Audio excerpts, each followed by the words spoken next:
Halo sobat semua, kembali lagi di channel Rizka Al-Fajri. Hari ini kita akan membahas persiapan SKB CPNS, persiapan sebelum SKB dan menuju SKB. Sebagaimana kita ketahui bersama, setelah pengumuman dari BKN Nasional Republik Indonesia tentang jadwal pelaksanaan SKB CPNS, maka apa saja sih yang harus kita persiapkan? Baiklah, kita hari ini akan membahasnya. Tapi sebelumnya jangan lupa terus dukung channel kami dengan cara di-subscribe dan jangan lupa juga bunyikan loncengnya dan di like serta di share video-video kita agar kita lebih bersemangat dalam membuat konten-konten lainnya. Baiklah, langsung saja kita masuk ke pembahasan persiapan SKB CPNS. Baiklah teman-teman, seperti yang kita ketahui, jadwal pelaksanaan seleksi penerimaan CPNS formasi tahun 2019 untuk tahap SKB-nya sekarang sudah dikeluarkan pengumuman oleh BKN. Sebagaimana pengumuman tersebut, dari tahap pertama yaitu tanggal 27 sampai 30 Juli 2020 itu akan ada verifikasi data hasil SKD.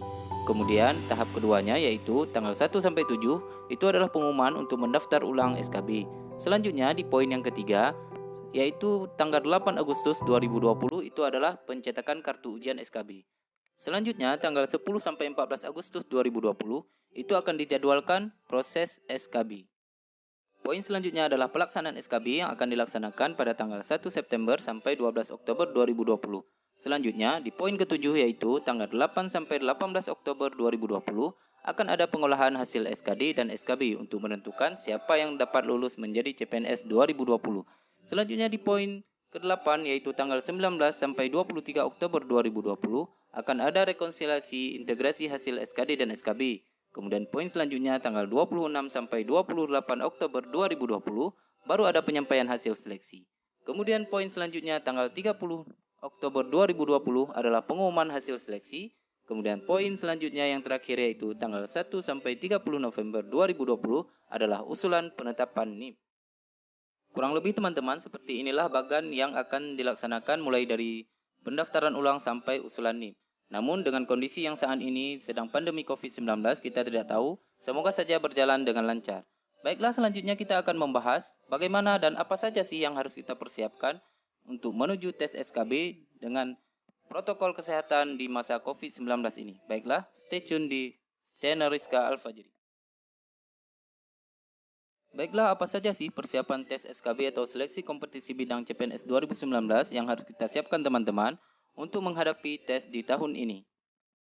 Baiklah, untuk poin yang pertama yang harus kita persiapkan adalah persiapan kita menuju tes, yaitu tes SKB dengan protokol kesehatan.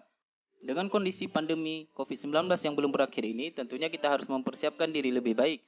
Mulai dari kita mendaftar ulang, di mana kita harus menentukan posisi kita saat melakukan tes SKB.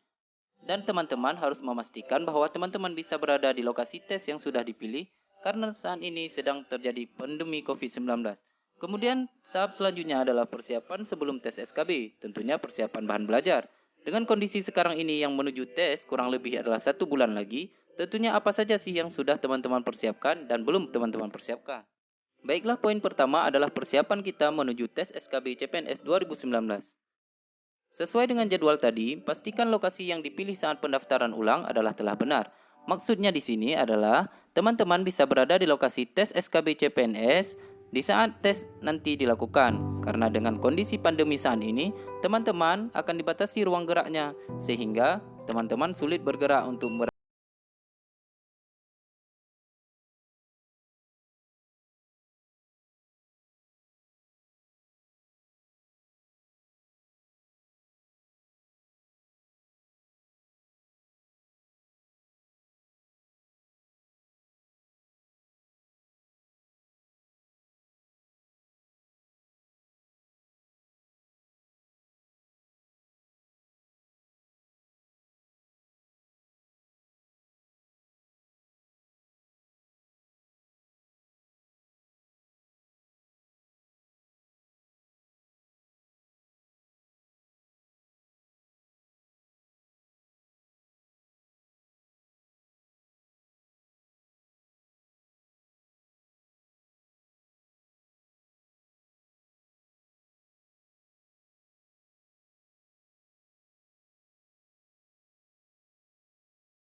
siapkan sebelum tes CPNS 2019. Baiklah, persiapan yang harus kita lakukan yang pertama adalah mempersiapkan diri. Apa saja yang harus kita persiapkan dalam mempersiapkan diri? Yang pertama adalah belajar materi tes SKB sesuai dengan formasi. Belajar ini sebenarnya teman-teman banyak sekali bahan yang di-share di YouTube ataupun di Google ataupun referensi lain yang ada. Teman-teman semua bisa mempelajari mulai dari peraturan atau undang-undang, kemudian PP, kemudian Permendagri atau aturan apapun yang menyangkut dengan materi sesuai dengan formasi teman-teman pilih. Teman-teman sebaiknya fokus belajar untuk sesuai dengan formasi yang teman-teman pilih, bukan jurusan teman-teman saat kuliah. Karena sebenarnya ada beberapa formasi yang dibuka untuk beberapa jurusan saat perkuliahan, sehingga soal kemungkinan akan sesuai dengan formasi yang dipilih. Selanjutnya poin yang kedua adalah kita bisa sharing sesama teman satu formasi, kemudian mencari informasi dari teman-teman yang sudah pernah mengikuti tes SKB sebelumnya yang sesuai dengan formasi yang teman-teman pilih. Sharing sesama teman satu formasi ini bisa kita lakukan dengan mencari tahu siapa saja sih yang ikut dalam formasi kita, atau jika tidak ada, teman-teman bisa mencari di komentar-komentar YouTube teman-teman yang satu formasi dengan teman-teman yang ikuti. Selanjutnya teman-teman tinggal sharing apa saja yang teman-teman bisa pelajari bersama.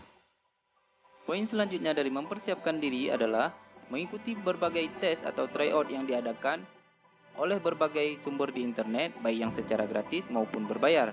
Sebenarnya keduanya tidak masalah, asalkan teman-teman memiliki budget.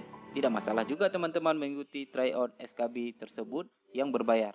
Namun tidak sedikit pula sumber-sumber di internet yang menyediakan tryout secara gratis. Jadi teman-teman bisa mengikutinya sebagai ajang latihan sehingga teman-teman bisa menjawab soal-soal yang ada di tes SKB. Selanjutnya teman-teman, hal yang paling harus dihindari adalah kejenuhan belajar. Jangka waktu yang sangat lama antara tes SKD dahulu dengan tes SKB saat ini membuat kita semua pasti akan jenuh dalam belajar. Maka untuk menghindari hal tersebut, teman-teman harus bisa mengatur waktu belajar sedemikian rupa sehingga tidak ada jenuh. Kemudian bisa belajar via audio dengan mendengarkan saja, sehingga teman-teman bisa belajar sambil melakukan aktivitas-aktivitas lain, sehingga tidak jenuh saat belajar.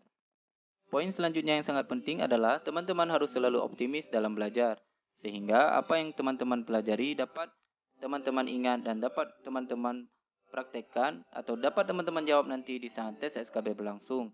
Kemudian teman-teman juga harus terus berpikir positif, apa yang akan terjadi nanti biarlah, namun teman-teman harus tetap optimis dan positif thinking dengan apa yang sudah teman-teman pelajari. Poin terakhir yang paling penting adalah jangan lupa untuk selalu berdoa. Sebagaimana yang dikatakan, kalau kita berusaha tanpa berdoa itu sama saja kita jangan sombong. Namun kita juga berdoa tanpa berusaha itu adalah sia-sia. Baiklah teman-teman, demikian pembahasan kita hari ini tentang apa-apa saja yang harus kita persiapkan menuju tes SKB CPNS yang akan dilaksanakan kurang lebih 1 bulan lagi. Teman-teman semua harus selalu optimis dan terus berjuang untuk terus belajar dan meningkatkan pembelajaran teman-teman sehingga nanti soal-soal yang akan keluar di tes CPNS ini bisa teman-teman jawab. Dan jangan lupa untuk terus dukung channel kami dengan cara di-subscribe dan jangan lupa juga bunyikan loncengnya. Dan jangan lupa juga untuk terus like dan komen serta share video-video kami agar kami lebih bersemangat dalam membuat konten-konten lainnya. Akhirul kalam, assalamualaikum warahmatullahi wabarakatuh.